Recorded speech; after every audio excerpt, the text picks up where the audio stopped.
నియోజకవర్గం మొత్తం అంటే మీ ఊర్లో ఎలా ఉంది పరిస్థితి? మా ఊళ్ళో పరిస్థితి టీడీపీ తరఫునే ఉంది. అందరూ టీడీపీ తరఫునే సహాయం చేయాలని మేము కోరుకుంటా ఉన్నాం. ఏమంటే ఇసుక మాఫీ ఏమంటే ఈ మొదలంటే చెడి బడి అన్ని కూరగాయలు కానీ ఈ మామూలు ఇన్ని రేట్లు పెంచేసినారు. కరెంట్ ఛార్జ్ ఏమంటే 200 150 వస్తుంది. ఇప్పుడు 500 600 వస్తుంది. మా 2 బల్బులు 3 బల్బులు వేసుకుంటే ఆ ఛార్జీ వస్తుంది. దాన్ని మనం ఏం చేయాలి? దీంట్లో లాగుతుంది. అవన్నీ ఎంత 3000 వేసినా 2000 వేసినా దాంట్లో ఏమొస్తుంది మనకి? మాది లాక్కుంటూ ఉండే. అవి కూడా వస్తా ఉన్నాయి. నాకు కూడా పింఛన్ వేస్తూ ఉన్నారు. రైతు భరోసా కూడా వేసినాడు. ఈనాడు మళ్ళీ వేయలా. అది 40 సంవత్సరాలు డబ్బులు ఇచ్చినట్టు అవి కూడా వేసినట్టు అది కూడా అవపడలా. రోడ్లు అన్ని గుంటలు మిట్లు ఆడే బళ్ళు నడలేకుండా నా మనుషులు పోలేకుండా కొంతమంది ఇద్దరు ముగ్గురు సచ్చినారు. ఆడ దారిలో కూడా పడి సచ్చినారు పెద్దోళ్ళు. ఒక ఆయన కూడా కొట్టేసినాడు పాపం. మరి ఇప్పుడు సౌకర్యాలు బాగున్నాయా? అంటే ఆసుపత్రికి వెళ్ళాలన్నా సౌకర్యాలు బాగున్నాయా? అంటే ఇక మనం ఇక్కడ పోయి వాళ్ళ బతిమాలనుకుంటే కొంతమంది చూస్తున్నారు, కొంతమంది చూడటం లేదు. అదేమంటే ఆరోగ్య కార్డు మీద తీసుకుని అంటాడు, మళ్ళీ ఫోటో లేదంటున్నారు. అన్నీ చెప్తున్నారు. మనం ఏం చేయగలుగుతామే? అది వాళ్ళ చేతల్లో డాక్టర్ చేతల్లో ఉండే పరిస్థితి. అది ఇక్కడ నుంచి ఏం అభివృద్ధి కోరుకుంటున్నారు మీరు? మేము టీడీపీ పక్కనే కోరుకుంటున్నాం. చేస్తాడు, చంద్రబాబు నాయుడు చేస్తాడు అని చెప్పి మాకు నమ్మకం తోచింది. ఇప్పుడు అప్పుడు బాగా చేశాడు. ఆయన దుర్గా ప్రసాద్ కూడా బాగా బ్రహ్మాండంగా చేశాడు. మళ్ళీ దుర్గా గారు ఉన్నాయి కూడా ఆయన కూడా బ్రహ్మాండం చేశాడు. మాకు ఏ అవలట్లు లేకుండా పొరపాటు లేకుండా చేసినాడు పాపం. ఏ సునీల్ కూడా మాకు పరాలా సహాయం చేస్తారో మేము పోయిన పాట ఒక మాట కూడా సమాధానం చెప్తా ఉన్నాడు పాపం. మన ఏ ఇబ్బంది ఏం లేదు. ఇంటికి పోయి మాట్లాడతాను నేను. ఇంటికి మొన్న కూడా బాగా శ్రద్ధగా మాట్లాడతాడు పాపం. ఏం డౌటే లేదు. మొన్న కూడా పోయించాం, 10 రోజుల ముందు కూడా పోయించాం ఇంటి సైడ్. ఆయన ఆఫీస్లో ఉన్నాడు. ఆఫీస్లో కూడా వాళ్ళ గుమ్మస్థలు ఉన్నా కూడా ఆయన ఏం కావాలి స్వీచ్ పంపిండి అని చెప్పి మర్యాద చేసినాడు పాపం. నా టీడీపీ ఇప్పుడు మొత్తం ఈ నుంచి ఆయన దాకా టీడీపీ వరగల్లి 3 దాకా టీడీపీ. నెల్లూరు కాళహస్తి రోజు కూడా మరి టీడీపీ లెక్కనే ఉన్నది. నేను పోయించిన 5 నెలలు 6 నెలలు తిరిగిన కాళహస్తి మీద మొత్తం టీడీపీ లెక్కనే ఉన్నది. వైసీపీ రాదు. అవన్నీ వేస్ట్ మాటలే. ప్రతి ఒక్కరికి కోపాలు వస్తున్నాయి. ఎవరు బట్టే చూడు టీడీపీ అంటున్నారు. టీడీపీ గ్యారెంటీ నమ్మకం. జగన్ వచ్చి వైనాటి 175 అని అంటున్నారు. టీడీపీ వైనాటి తక్కువ అని కూడా అంటున్నారు.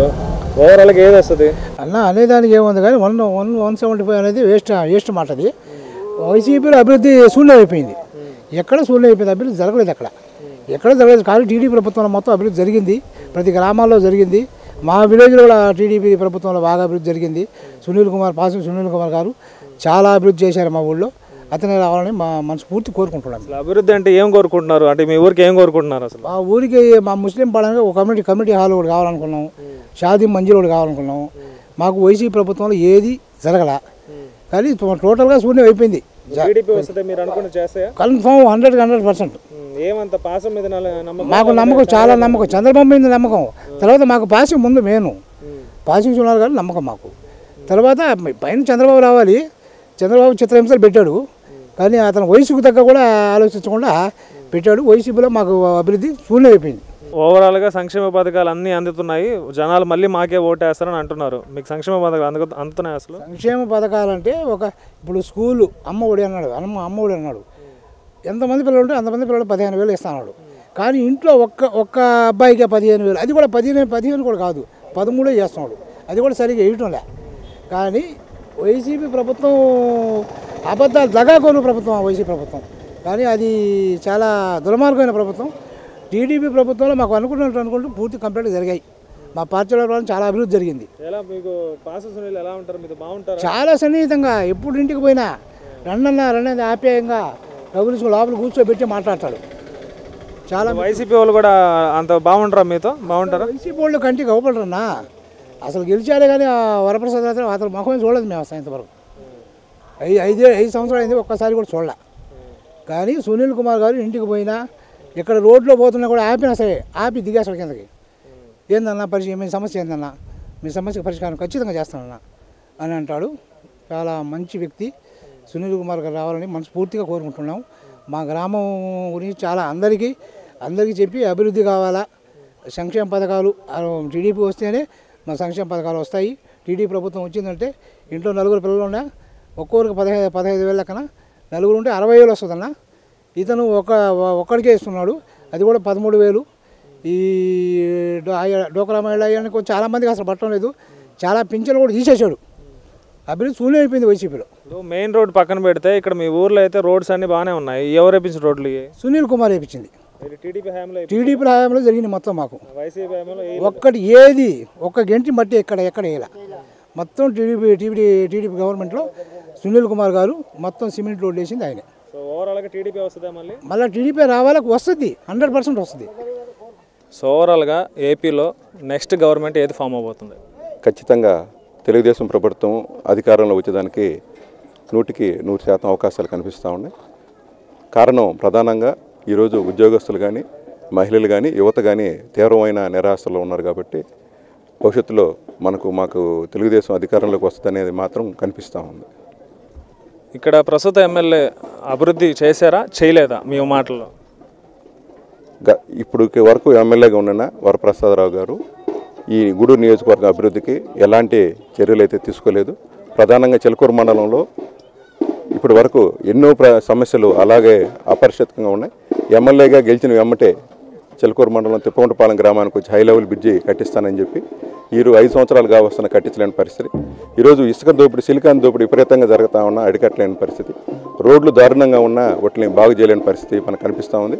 ఎక్కడ కూడా మనకు అభివృద్ధి అనేది కానరాకున్న పరిస్థితిలో ఉంది. కాబట్టి ఈ ఎమ్మెల్యే గత 5 సంవత్సరాల నుంచి ప్రజలకు దూరంగా ఉండి ఎలాంటి అభివృద్ధి కార్యక్రమాలు జరపలేదనేదే ప్రజలు భావిస్తున్నారు. గూడూరు నియోజకవర్గం ప్రజలు మొత్తం ఓవరాల్గా చూసుకుంటే ఏ పార్టీ కొద్ది ఫేవర్గా ఉన్నట్టు మీకు అనిపిస్తుంది? అంటే ఏది ఇక్కడ ఏ స్థానం రావచ్చు? అంటే టీడీపీ, వైసీపీ గెలుస్తుందా? గతంలో ఉన్న అవగాహన బట్టి గూడూరు నియోజకవర్గంలో ఈసారి ఖచ్చితంగా తెలుగుదేశం పార్టీ అధికారంలో రావడానికి, ఎమ్మెల్యే అభివృద్ధి గెలిచేదానికి స్పష్టమైన అవకాశాలు కనిపిస్తూ ఉన్నాయి. ప్రధానంగా మహిళలకు ఇచ్చిన వాగ్దానాలు మరవడం వలన కూడా ఈరోజు తెలుగుదేశం పార్టీ గెలిచేదానికి ప్రధానంగా అదొక చోదక శక్తిగా ఉపయోగపడుతుందని చెప్పి తెలుస్తా ఉంది. గూడూరు నియోజకవర్గంలో ఏ పార్టీకి ఫేవర్గా ఉంది ఇక్కడ స్థానిక ప్రజలందరూ కూడా? ప్రస్తుత పరిస్థితుల్లో జగన్మోహన్ రెడ్డి ఇచ్చిన హామీలను చాలా వరకు నెరవేర్చలేదని ప్రజలు అనుకుంటున్నారు. యువతకు ఉద్యోగం లేదనుకుంటున్నారు. మహిళలకైతే అసలు ఎక్కడ ప్రాముఖ్యత లేదు. రోడ్లు దారుణంగా ఉన్నాయి. అందుకని ప్రస్తుత పరిస్థితుల్లో టీడీపీ జనసేన బీజేపీ గవర్నమెంట్ వస్తుందని అందరూ ఆశ వ్యక్తం చేస్తున్నారు. ఇక్కడ నియోజకవర్గంలో రోడ్లు ఒకటే కాకుండా ఇంకేం ప్రాబ్లమ్స్ ఉన్నాయి మీకు కనిపించినాయి? మా కళ్ళ ముందర కల్పిస్తుంది సిలికాన్ మైన్ ఎత్తున 90 యూనిట్లు ఎత్తుకెళ్ళిపోతున్నారు. గ్రావెలు పొలాల్లో తీసుకొని 13 మీటర్ల లోతు ఎత్తుకొని పోతున్నారు. పక్కన బర్రెలు పోయినా కూడా దాంట్లో భయపడే పరిస్థితిలో ఉంది. అక్కడ మేపేదారులు కూడా దాంట్లో పడిపోయి ఈ మధ్య ప్రమాదవశాత్తు చనిపోయారు. ఈ విధంగా దారుణంగా ఉంది ఈ గవర్నమెంట్ కానీ పోలీస్ డిపార్ట్మెంట్ దాని మీద చర్యలు తీసుకోవట్లా. భయంకరంగా మా చిలకూరు మనం రండి ఒకసారి చూడండి. రోడ్డు మీద పోదండి. గంటకి 50-100 టిప్పర్లు పోతున్నాయి. ఒక్కోటి 90 యూనిట్లు 90 టన్నులు ఎత్తుకెళ్ళిపోతుంది. రోడ్డు దారుణంగా మారిపోయింది. ఈ మధ్య ఒక గర్భిణీ స్త్రీ రోడ్లోని కనేసింది. ఈ రోడ్లో గుంటల్లో ఆటోలో పోవడం అక్కడే ప్రసవించింది. ఈ మధ్య సంక్షేమ పథకాలు ఇచ్చాం, అభివృద్ధి చేసాం అంటున్నారు కదా, మరి మీరు అంటున్నారు అభివృద్ధి అయితే ఎక్కడ చేయలేదు. సంక్షేమ పథకాలు అక్కడ ఇది పెట్టి రేషన్ కార్డులు కట్టాప్ పెట్టేసి ఎవరికో 100 మందికి 10 మందికి ఇచ్చారు. అభివృద్ధి అయితే అసలు ఎక్కడా లేదు. ఉద్యోగం అసలు చదువులు పిల్లకాయలు నాశనం అయిపోయింది ఈ గవర్నమెంట్లో. ఫీజు రియంబర్స్మెంట్ అన్నాడు, పూర్తిగా అసలు ఎక్కడ వేయలేదు. 5,000 2,000 వేస్తున్నాడు. అవి తల్లిదండ్రులు తినేస్తున్నారు. పిల్లల భవిష్యత్తు నాశనం అయిపోయింది ఈ గవర్నమెంట్లో. లేడీస్కి సంక్షేమ పథకాలతో పాటు అంటే కొన్ని పథకాలన్నీ కూడా లేడీస్కి ఎక్కువ ప్రయారిటీ ఇస్తున్నారు కదా జగన్మోహన్ రెడ్డి. సో అవన్నీ మీకు అసలు అందుతున్నాయా? ఇప్పుడు ఒక చిన్న ఎగ్జాంపుల్ అండి. ఒక 3 days బ్యాక్ మా గ్రామంలో ఒక వాలంటీర్ వచ్చి నాకు ఒక లెటర్ ఇచ్చాడు. ఆ లెటర్ ఏంటంటే ఫోన్లో కూడా ఉంది అది. ఆ లెటర్లో నాకు కనీసం 2,60,000 రూపాయలు చెందినట్టు ఒక లెటర్ ఇచ్చాడు. ఎందుకంటే అమ్మఒడి 3 times వేసానని చెప్పాడు. ఒక నిజం ఏంటంటే నా బిడ్డకి ఇప్పుడు 6 years 3 months బ్యాక్ నేను బాబుని స్కూల్లో చేర్పించా. 3 months బ్యాక్ నేను స్కూల్లో చేర్పించిన బాబుకి 3 సార్లు అమ్మఒడి వేసాను అంటున్నాడు. అలాగే అన్ని రకరకాల అన్నీ కూడా పెట్టున్నాడు. కనీసం 1 రూపాయి కూడా దాంట్లో మేము ఎలా చెందలేదు. ఇలాంటి బోగస్గా ఒక వాలంటీర్ వ్యవస్థను పెట్టుకొని ఇలాంటి చేయడం ఎవ్వరూ ఇక్కడ నమ్మే పరిస్థితుల్లో లేరు. అందరూ కూడా జనాలు కూడా చైతన్యవంతులయ్యారు. ప్రతి ఒక్క ఇంట్లో ఎడ్యుకేషన్ పర్సన్ ఉన్నాడు. మొత్తం క్యాల్కులేట్ చేసుకుంటున్నారు జగన్మోహన్ రెడ్డి చెప్పేది ఏంది చేసేది ఏంది అనేది. అది కూడా దృష్టిలో పెట్టుకొని ఈ వాలంటీర్ వ్యవస్థను ఉపయోగించినంత మాత్రాన జగన్మోహన్ రెడ్డికి ఓట్లేసే పరిస్థితి లేదు ఈ రోజుల్లో. ఇక్కడ గూడూరు నియోజకవర్గం మొత్తం ఎలా ఉంది అసలు? టీడీపీకి ఫేవర్గా ఉందా, వైసీపీకి ఫేవర్గా ఉందా? ఒకసారి మీరు శాస్ టీవీ తరఫున అందరిని కూడా అడగొచ్చు, ఇబ్బంది లేదు. గూడూరు నియోజకవర్గంలో అభివృద్ధి అనేది ఈ 2019లో జగన్మోహన్ రెడ్డి వచ్చిన తర్వాత ఎక్కడ సున్నా. గతంలో 2014లో చంద్రబాబు నాయుడు ముఖ్యమంత్రిగా ఉన్నప్పుడు వేసిన రోడ్లు కానీ, కుళాయిలు కానీ, ఇల్లులు కానీ ప్రతి ఒక్కటి గతంలో ఉన్న అభివృద్ధి. ఈయన సంక్షేమ అభివృద్ధి అని చెప్పి సంకలు గుద్దుకున్నంత మాత్రాన జనాలు ఈరోజు ఓట్లు వేసే పరిస్థితి కాదు. ఆయన నేను బటన్ నొక్కుతున్నాను అన్నాడు. ఆడ బటన్ నొక్కంగానే పేద ప్రజలు ఇళ్లలో లైట్లు ఆరిపోయే పరిస్థితి ఈరోజు. అది కూడా గుర్తుపెట్టుకోవాలి. వైనాడు 175 అంటున్నారు, ఇటు టీడీపీ వైనాడు పులివెందులు అంటున్నారు. దేనికి ప్రిఫరెన్స్? 100% అండి. అది పబ్లిక్కి తెలుసు. ఆయన చెప్పుకున్నంత మాత్రాన ఈరోజు అక్కడ ఏమి లే. అందరూ కూడా చెప్తున్నారు వైనాడు పులివెందులు అని అందరూ కూడా అంటున్నారు. ఈరోజు అభ్యర్థులను కూడా అసలు పెట్టుకోలేని పరిస్థితి కొన్ని స్థానాల్లో అయితే జగన్మోహన్ రెడ్డి ఇక్కడ చేసి అక్కడ షిఫ్ట్ చేయడం, అక్కడ వాళ్ళని ఇక్కడ షిఫ్ట్ చేయడం. ఒక విషయం గుర్తుపెట్టుకోవాలా, అవినీతి చేసిన ఎమ్మెల్యేలు ఎక్కడికి పోయినా గొబ్బు అట్టే ఉంటుంది. ఆయన పోయి ఆడ ఉద్ధరించేది ఏం లేదు.